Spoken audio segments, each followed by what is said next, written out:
ntukumvira amajwi yose, ntukizere inzozi zose, ntabwo ziva ku Mana. Hari inzozi z'imiruho, hari inzozi z'abadayimoni, hari n'inzozi z'Imana. Ndakwingingira mu mwami wacu Yesu Kristo kugira ngo ntihakagire ikindi kintu gisimbura Imana mu buzima bwawe, ntihakagire ikindi kintu gisimbura Imana mu bugingo bwawe. Imana ikomeze kuba iya mbere. Mara iminsi 40 ntibivuze ko utazahura n'umwanzi. Umushukanyi azashaka ahantu hose anyurira, kandi uvuye muri minsi 40, uvuye muri 30, 27, 120, sinzi iminsi uri gusenga, sinzi iminsi umazemo iminsi, wenda ni 3, wenda ni 7, ariko iyo waba uvuyemo yose ntabwo bivuze ko Satani ahagaze rwose. Oya, kubera ko Satani none se ntiyateye Yesu mu masengesho?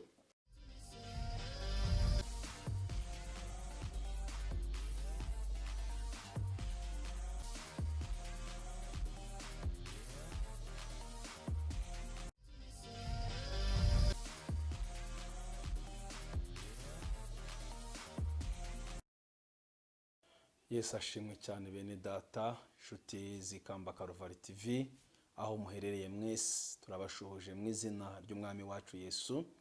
Ndabizi ko mudukurikirana muri benshi, kandi turabashimira ishyaka n'umuhati wanyu. Tunashima ibyo mudukorera, kudusengera, kudutera inkunga. Mwese Imana ibaho umugisha. Ikashimire nawe wakoze subscribe kuri channel Ikamba Karuvari TV, nawe ugiye kuyikora. Imana iguha umugisha. Reka nongere shimire inshuti zacu ziri hirya no hino, aho byo mutwereka ko mudukunda. Imana ibaho umugisha mu izina rya Yesu. Reka shima Imana ku bwawe, shima Imana ku bwanjye, ko tugihagaze mu kwizera, tukizeye ko Imana izakora, tukizeye ko Imana ivuga, tukizeye ko Imana igikiza indwara, Imana igikora ibikomeye. Iyi niyo Mana ndi kuvuga, ni Imana nzi rwose ishobora gukora ku manywa na nijoro. Iyo Mana rero uyizere, nanjye ndayizeye, habeho naho twabona nta nzira, ariko Yesu afite inzira. Imana iguha umugisha mu izina rya Yesu. Reka dusenge twige ijambo ry'Imana. Umwami wacu Yesu, ndaguhamagaye kuri uyu muntu wese ukikwizeye, ugihamanya n'umutima we kuzamutabara, ukizeye ibyanditswe, ukizeye ko ibyo wavuze uzabikora. Reka umuhe imbaraga zo gukomeza kwizera iri jambo no kumanura amavuta ku buzima bwe mu izina rya Yesu. Amen. Imana iguha umugisha, Imana ikugirire neza. Umugoroba ni umugoroba w'umugisha Imana impaye, kugira ngo nongere nzenganire nawe, nongere nzengire icyo mvugana nawe muri aka kanya. Yesu akugirire neza. Mfite ijambo rero Imana impaye, Umwuka Wera ampaye ngo ngubwire. Ni ijambo rivuga ngo ntukemera amajwi yose, kuko ntago amajwi yose ava kuri Satani cyangwa ava ku Mana. Oya, hari amajwi ava ku Mana, hari amajwi ava kuri Satani. Rero ntukemera amajwi yose, kuko hari amajwi yaguhabura akakubwira ngo urapfuye birarangiye. Ayo majwi ntuzayemere. Cyane cyane amajwi utazemera ni amajwi aza kukubwira gutandukana n'ubushake bw'Imana. Amen. Amajwi akubwira kureka Imana, amajwi akubwira gukora ubutari ubushake bw'Imana, ayo majwi ntukayemere.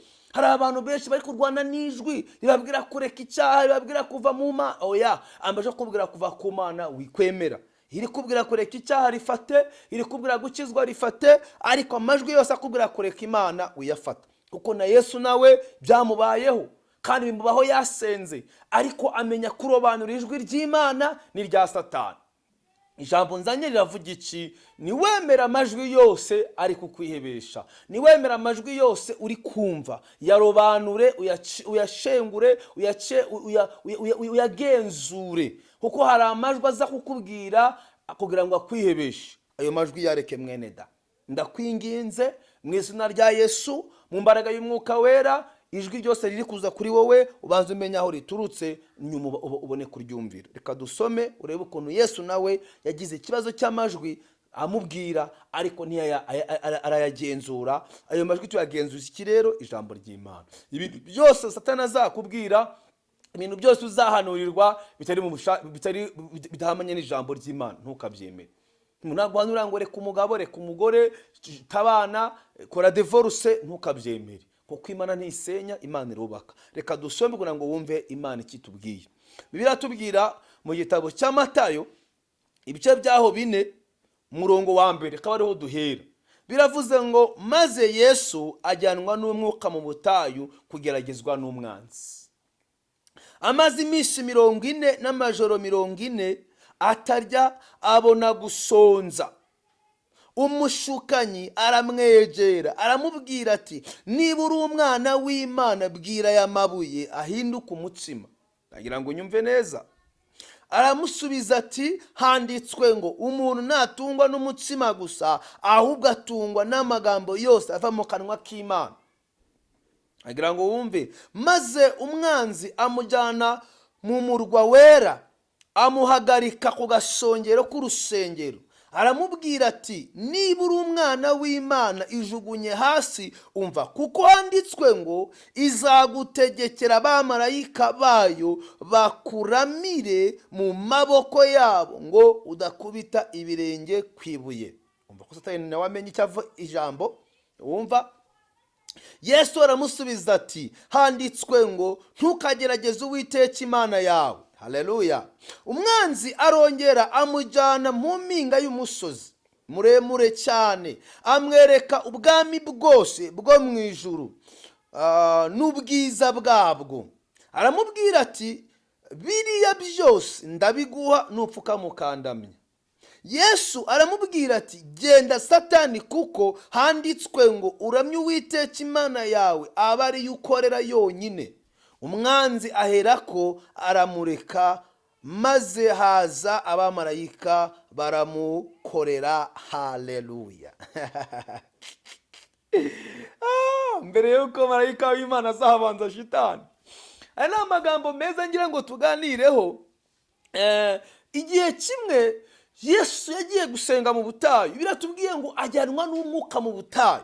Agezeyo igihe yasengaga arimo asaba presence y'Imana, arimo asaba kumenya, arimo asaba guhishurirwa kugira ngo atangire umurimo. Amenya ko agomba kubanza gusenga. Ibintu byose uzakora jya ubanza ubisengere. Ibintu byose uzagerageza jya ubanza usenge. Nibikunda wabisengeye uzamenya support aho yaturutse. Nibinanga wabisengeye uzamenya impamvu yabyo. Iyo umuntu asengeye ikintu, niyo cyakwanga wagisengeye, Imana ikubwira impamvu y'icyo kintu. Ageze rero mu butayu, amaze iminsi 40 n'amajoro 40 atarya atanywa, arasonza. Satani amutegera ku nzara. Hari igihe Satani dutegera ahantu kugira ngo atugushe. Akagutegera mu cyubahiro, akagutegera mu kazi, akagutegera mu ishuka uraramo, akagutegera mu buriri. Satani ni umugome cyane. Akagutegera muri firigo yawe, akagutegera kuri teramusi, akagutegera mu modoka yawe. Agerageza kugutegera ahantu hose kugira ngo arebe uburyo yakugerageza. Muri kampani yawe, muri shopu yawe, ku mafaranga wabonye. Satani we ikintu akora, agerageza uburyo bwose akugerageza kugira ngo arebe.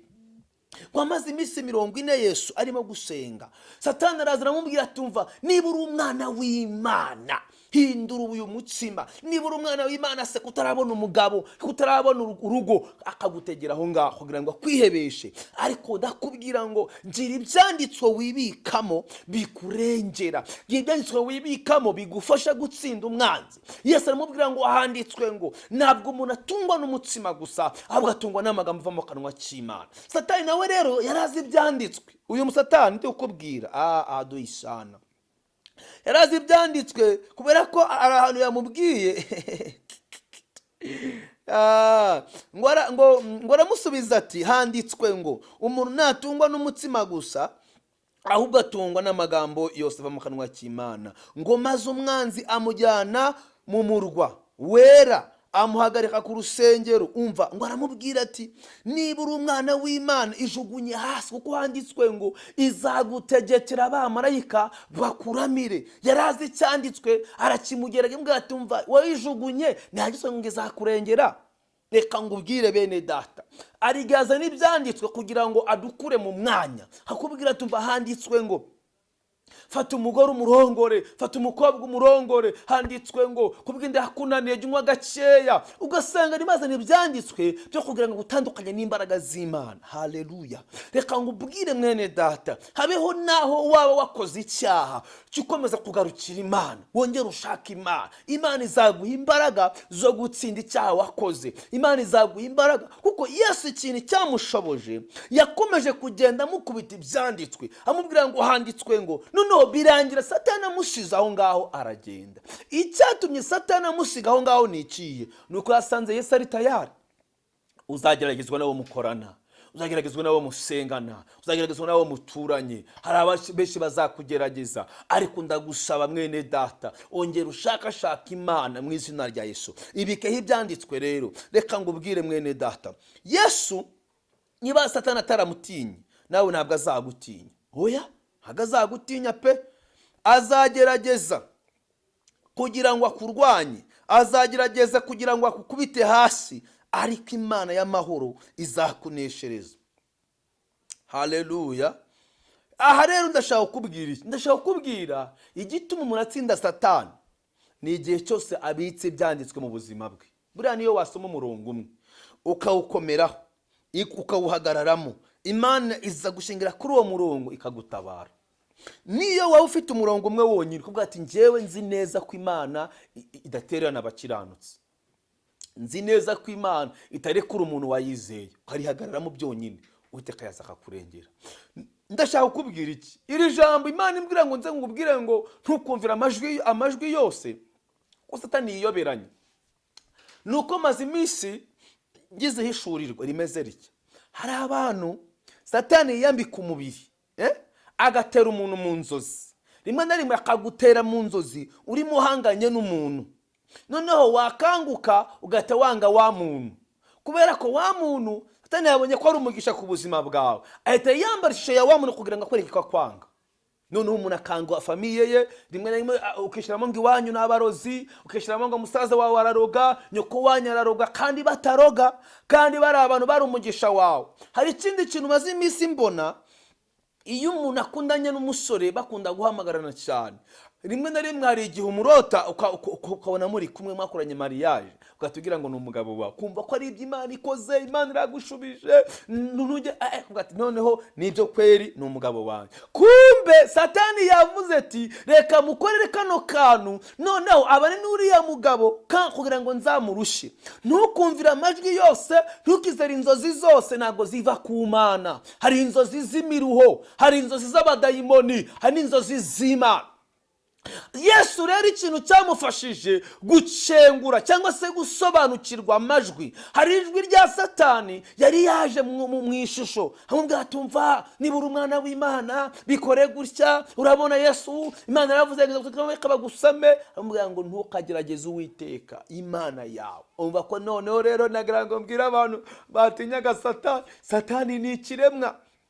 Imana, umva ukuntu Yesu avuze, ntukagerageze Uwiteka Imana yawe. Biravuze ngo Imana itegeka Satani. Haleluya. Biravuze ngo Yesu ari hejuru ya Satani. Ntugere kwiheba ngo wumve ko bicitse. Satani agutwaye umwana wa mbere, Imana izaguha umwana wa kabiri gwe n'uwa gatatu. Satani agutwaye umugabo, Imana izamugarura. Araguhombesheje, Imana izongera ikunamure. Akwimya akazi, Imana izongera gukora. Ariko niwizera ijambo ryo kumenya ngo handitswe ngo, Imana ishimwe cyane, ngo umwanzi arongera mujyana mu mpinga. Hari abantu bakunda iby'isi, umuntu agahora ari mu by'isi, nta munsi w'Imana agira, ari muri bizinesi, biri byose byamutwaye umutima. Satani akunda gutegera abantu ku by'isi cyane. Ahangaha nubyiboneye ngo aramubwira ati biriya byose ndabiguha nupfuka mukandamya. Ariko aramubwira ngo no, handitswe ngo uzapfukamira Imana yawe. Hari abantu bafite ibintu bimeze nk'ibigirwamana, amafaranga n'ibigirwamana, inzu n'ibigirwamana, umugore, abana, ibintu byose bimukura ku Mana. Handitswe ngo ntugapfukamire ikigirwamana, uzapfukamira Uwiteka Imana yawe. Yesu ashimwe cyane.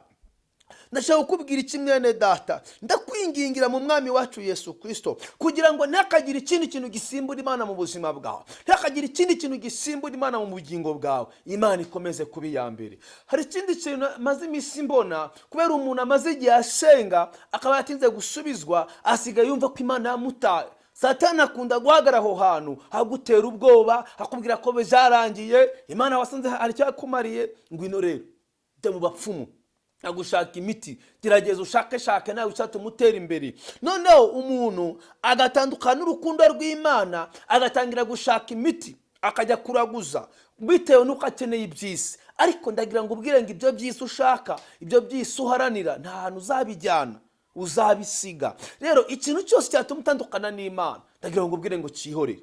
Yesu ashimwe cyane.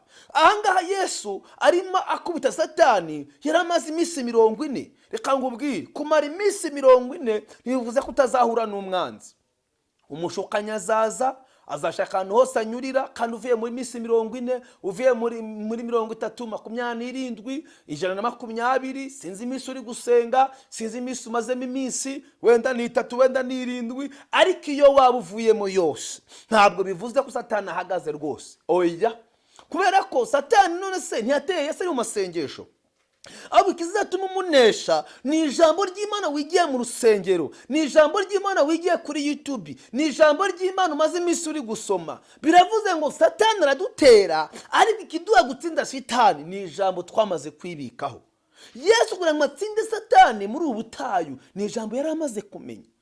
Ndagira ngo mbwire urubyiruko cyane cyane, bene data b'urubyiruko, aho muri hose ndabakangurira kongera gusoma ijambo. Bene data bakundwa muri mu bihugu bitandukanye, ndabakangurira gusoma ijambo. Aho ngaho uri mu rugo, aho ngaho uri wenyine, fata Bibiliya yawe, jya kuri YouTube, ushaka umukozi w'Imana wumva, ugerageze gushaka ijambo, kuko Imana yatanze uburyo bwose twakumviramo ijambo ry'Imana. Yewe wajya kuri interinete, aho kujya kuri Google ngo ugiye gushaka ibidafite umumaro, jya kuri Google ugiye kureba umukozi w'Imana wumva, waguha ijambo rikagufasha. Niki yigishe muri iki cyumweru, niwe buhanuzi ari gutanga, ni rero jambo afite mu buzima bwe. Ahantu hose wabona ijambo ry'Imana. Igihe kizagera biratubwiye ngo nkuko Imana akazi ishaka amazi, niko ijambo ry'Imana rizaba ingume. Rero niba muri iyi minsi ya none udafite umugisha wo kujya mu rusengero, udafite umugisha wo kubona aho uteranira, ntacyo bitwaye.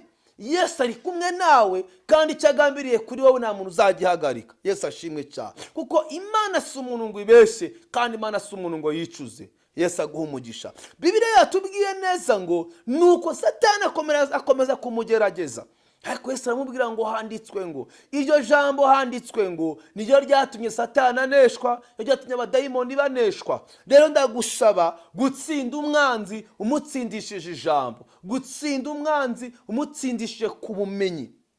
Hari igihe rimwe na rimwe adutegera mu bumenyi Satani. Iyo ufite ubumenyi buke ku ijambo aragufatisha, iyo ufite ubumenyi buke mu gusenga aragufatisha, iyo ufite ubumenyi bukeya mu gusenga aragufatisha. Ariko iyo wuzuye ubumenyi, iyo wuzuye ubumenyi bw'ubumana, Imana igwa gutsinda Satani. Ubumenyi tubukura hehe? Tubukura mu ijambo ry'Imana. Amen. N'ahandi hantu hari ubumenyi bushobora gutuma utsinda Satani uretse mu ijambo. N'ahandi hantu hari ubumenyi ushobora gutuma wiyambura umwambaro Satani yakwambitse, ni mu ijambo ry'Imana. Niyo mpamvu kuba udafite ijambo ni igihombo gikomeye mu buzima bw'umukristo. Umukristo wese atungwa n'ijambo, umukristo yose atungwa n'ijambo. Yesu ashimwe cyane. Igihe nk'iki cyane cyane turi mu gihe cya COVID, igihe kitugoye, igihe cyo kuba turi mu buzima bw'imfungane, nta kindi kizatuma tunesha uretse umwuka wera. Ngo Yesu yuzuzwa umwuka wera, ava kuri Yorodani ajyanwa n'umwuka mu butayu. Umva ikintu cyatumye iyo dusomye Luka ibice 1:1 naho urabihasanga ngo Yesu yuzuzwa umwuka wera, ava kuri Yorodani ajyanwa mu butayu, amara iminsi 40. Umva icyatumye Yesu atsinda, yabanje kuzuzwa, yabanje kwakira umwuka wera. Iyo umuntu yujujwe umwuka wera anesha abadayimoni, iyo umuntu yujujwe umwuka wera anesha karande, iyo umuntu yujujwe umwuka wera hari ibitongera kumuhangara. Ndagusaba mwene data kongera kuzuzwa umwuka wera. Imana ishimwe cyane. Iyo umuntu afite umwuka wera yakira impinduka mu buzima bwe. Haleluya. Iyo umuntu afite umwuka wera agira itandukaniro n'abandi. Uracyakenera umwuka wera? Uracyafite umwuka wera? Muri iyi minsi urabona bimeze bite? Ndagira ngo ngusabe wongere wakira imbaraga z'umwuka wera. Yesu ashimwe cyane. Yesu ashimwe cyane. Naho gusonza uzasonza, uzahura n'ibibazo bitandukanye, uzahura n'ingorane zitandukanye, ariko ikizakuneshesha ni umwuka wera. Ikizatuma utsinda urwo rugamba ni umwuka wera. Umwuka wera w'Imana abane nawe kugira ngo urusheho gukomera. Yesu ashimwe cyane. Iyo turebye umurongo wa 42 muri Luka ibice byaho 4, biravuze ngo bukeye ajya mu butayu, abantu benshi baramushaka, bageraho ari bashaka kumubuza ngo atava muri bo. Yesu ashimwe cyane. Bashaka kumubuza ngo atava muri bo, mbese agumaho, ntave muri bo, ntagire aho yinyegamburira. Hari abantu bazakubwira ngo utindane nabo, kandi ubona utindanye nabo wahura n'ibibazo. Ugomba kuva muri bo mu izina rya Yesu. Ngo ariko 43, ngo ariko arababwira ati nkwiriye kwigisha ubutumwa bwiza bw'Imana no mu yindi midugudu, kuko ari byo natumwe. Yesu ashimwe cyane. Nibyo natumwe. Ariko bo bashaka ko yigumanira nabo. Hari abantu bazagukurira ahantu, guma hano, wigenda, ngwino, bakunda gutera story, amagambo adahesha Imana icyubahiro, ngaho bari kureba ibyabaye mu mikino, ngaho bari kureba. Ibyo byose bishaka gutuma urukundo rw'Imana rukuvaho. Yesu ashimwe cyane bene data. Icyo nakubwiraga ko ntukemere gutinda ahantu, kandi ubona aho hantu utinze hashobora gutandukana n'urukundo rw'Imana. Ngo Yesu rero ntabwo bashaka yuko agenda, ariko Yesu we nk'umuntu w'umunyabwenge yarazi icyo agomba gukora. Imana ishimwe cyane. Ngo nuko yigishiriza mu masinagogi y'i Galilaya. Urumva, harahavuye, agiye gukora mission, harahavuye, ajyanye ubutumwa bwiza, harahavuye. Gira ahantu uva, gira ahantu ujya. Nujya ubona ahantu uri ukabona abantu mubana batagufasha mu kwaguka mu mwuka, batagufasha mu gutsinda Satani, jya ubahunga, ushaka abandi bantu uhindura, ubishuti n'abandi bantu. Yesu ashimwe cyane. Imana izagufasha. Rimwe na rimwe hari ukuntu cyane cyane mu rubyiruko, ariko Mana yanjye ndagira ngo ubwire, iyo utinze ahantu ukabona nta kintu uhamara, nta n'ikintu uhakura, buriya iyo utinze ahantu utakwiye gutinda uteza mbutiyaje. Iyo utinze ahantu udakwiye gutinda wahura n'ibibazo bitandukanye. Iyo utinze ahantu udakwiriye gutinda urahababarira, uhakura ibikomere. Iyo utinze ahantu iyo ubaye ahantu hatari ikintu ugomba kuhamara, igihe cyose uhatakariza amahirwe. So nubona uri ahantu ukabona nta mwanya wawe uhari, have, haguruka. Ngo Yesu abavamo ajya ahandi hantu. Kubera iki yahavuye se? Hari ibyo agomba gukomeza gukora. Bo bifuza ko bagumana nawe, Yesu yagumaho, ariko Yesu abona ko hari icyo agomba gukora. Ikizatuma rero utsinda Satani ni ukuzura umwuka wera. Yesu ashimwe cyane. Ahangaha nko kuri 31 ibice 4 bya Luka aravuze ngo amanuka ajya Kaperinawumu, umudugudu w'i Galilaya, abigisha ku isabato. Yesu ashimwe cyane. Batangazwa no kwigisha kwe, kuko ijambo rye ryari rifite ubushobozi. Ariko ubushobozi ahantu buri guturuka ni igihe atinze mu butayu, ni igihe yuzuye umwuka wera. Ngo amaze kubatizwa kuri Yorodani, ngo yuzura umwuka wera. Ni byiza kubatizwa mu mazi menshi, ni byiza kubatizwa muri Yorodani, kuko Yesu niho yabatirijwe ngo yuzure umwuka wera. Nuko rero aho yageraga hose imbaraga z'Imana zarakoraga, peza se Imana yarakoraga. Yesu ashimwe cyane. Reka wumve aha hantu 33, ngo nuko mu isinagogi harimo umuntu utewe n'abadayimoni, atakambira Yesu ati, ayiwe, duhuriye hehe Yesu w'i Nazareti? Uje kuturimbura? Ndakuzi, uri uwera w'Imana. Dayimoni amenye Yesu, dayimoni amenye ko Yesu nta cyaha kimurimo, dayimoni amenye Yesu ko aje kumurimbura. Ndagira ngo wongere usabe imbaraga z'Imana, urimbure karandezi wawe, urimbure abadayimoni bo mu rushako rwawe, urimbure abadayimoni bakubuza kubyara, urimbure abadayimoni bakubuza gushaka. Ibyo byose uzabishobozwa n'iki? Nuko wuzuye umwuka wera. Umva icyo Yesu yamusubije. Yesu aramucyaha ati hora muvemo. Dayimoni amutura hasi hagati yabo amuvamo, atigisa icyo atagize icyo amutwara. Impamvu atagize icyo amutwara ni uko Yesu yari yahageze. Yesu yari yahageze. Yesu yageze mu rugo nta mudayimoni ukwinjirira, nta murozi ukwinjirira. Reka ngubwire barakuroga ntibagushobora kuko Yesu yahageze. Pewe sifa, haleluya. Umva ijambo kundi Bibiliya imbwiye ngo bose barumirwa barabazanya bati mbega iri ni ijambo, ni ijambo, haleluya, ni ijambo ki? Arategekesha abadayimoni ubutware n'ububasha bakamuvamo. Urumva? Arategekesha. Kugira ngo Yesu ategeke hari ijambo ryari mu buzima bwe. Ndagira ngo wongere wumve neza.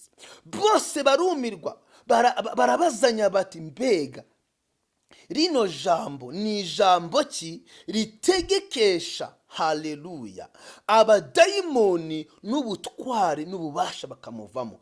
None watekesha abadayimoni ijambo utagira? Ntabwo abadayimoni bagenda. Abadayimoni batinya ijambo, abarozi batinya ijambo. Ongera wishyuze n'ijambo ry'Imana. Umva ukuntu Yesu, umva ukuntu Bibiliya itubwira 3:7 ngo inkuru ye yamamara hose mu gihugu gihereranye naho. Imana tugirire neza. Kubera iki Yesu yategetse abadayimoni bakamuvamo? Yageze mu rusengero asanga amapepo arahuzuye. Hari abantu basengana n'amapepo. Umuntu agasenga n'umunyari w'umuzayifu mu rusengero rwose amapepo. Ni musengero rwose amapepo. Pastor nta mbaraga z'Imana afite, naho nta mbaraga z'Imana ufite. Yesu ageze muri urwo rusengero asanga umuntu wari uri mu sinagogi. Ariko sinagogi nawe narumiwe Imana yanjye. Ese umuntu ari mu rusengero ari mu sinagogi yuzuye amapepo, ariko ngo Yesu ahageze amapepo arabimenya. Oh my God, iyo Yesu akugezemo dayimoni zirabimenya. Iyo Yesu yinjiye mu buzima bwawe bose barabimenya. Naho utuye uzarebe ufite imbaraga z'Imana ugatura ahantu hari umurozi ahita himuka. Uzarebe yugeze ahantu mu karere cyangwa muri karitiye harimo umucawe acaho.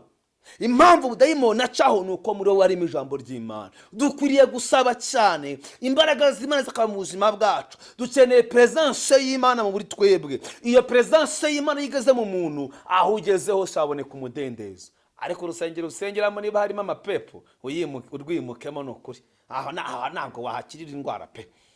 Yesu ashimwe cyane. Kuko uyu muntu yadahura na Yesu yari komeza akaba mu rusengero akahapfira kandi ari mu rusengero. Kubera iki? Nta mbaraga z'Imana zari hehe muri urwo rusengero. Rero ndabizi hari abantu benshi basengera ahantu ariko ugasanga nta mpinduka.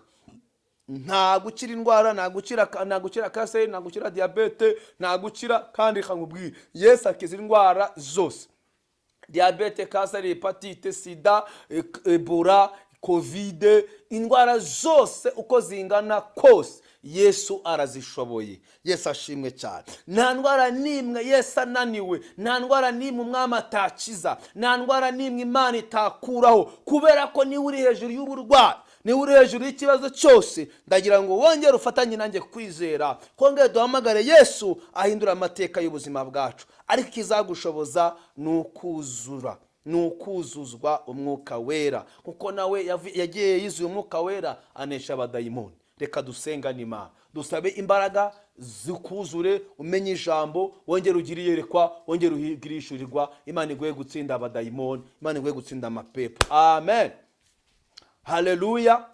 Imana igutsinda iki? Amapepo. Imana ikuzuza imbaraga zo kunesha amapepo n'abadayimoni. Yesu ashimwe cyane. Uwiteka kube hafi kandi agukomeze. Mwami Imana yacu, mu izina rya Yesu ndasengera uyu muntu ufite intege nkeya, uyu muntu wumvaga ijambo ry'Imana ryarakamutse muri we, reka umusubizemo ijambo Mana, reka umukomereze amaboko mu izina rya Yesu Kristo. Muzuze umwuka wera, kuko Yesu yuzuye umwuka wera anesha shitani, yuzuye umwuka wera kubita abadayimoni. Ageze mu rusengero, aho yageze hose amenya icyo agomba kuhakora. Twuzuze umwuka wera mu gihe nk'iki cya covid. Nsengeye indwara uyu muntu afite, ibimugoye n'ibimuremereye, reka birekure ubuzima bwe mu izina rya Yesu Kristo. Nirukanya abarozi n'abadayimoni, amavuta y'Imana kubeho, maze aho ugeze hose abadayimoni bahunge, aho ugeze hose abarozi baguhunge. Ntugahunge umurozi, ntugatinye umurozi, reka ijambo rigwire muri wowe maze abadayimoni baguhunge mu izina rya Yesu Kristo w'i Nazareti. ndagusabira amavuta, ndagusabira presence y'Imana mu buzima bwawe. Reka aho wumva gukamukiye haba ari Imana ikongera imbaraga. Benshi batangazwa no kubona imitego baguteze itakwishe, nuko Umwuka Wera abe muri wowe kandi akora ibidasanzwe mu izina rya Yesu. Amen.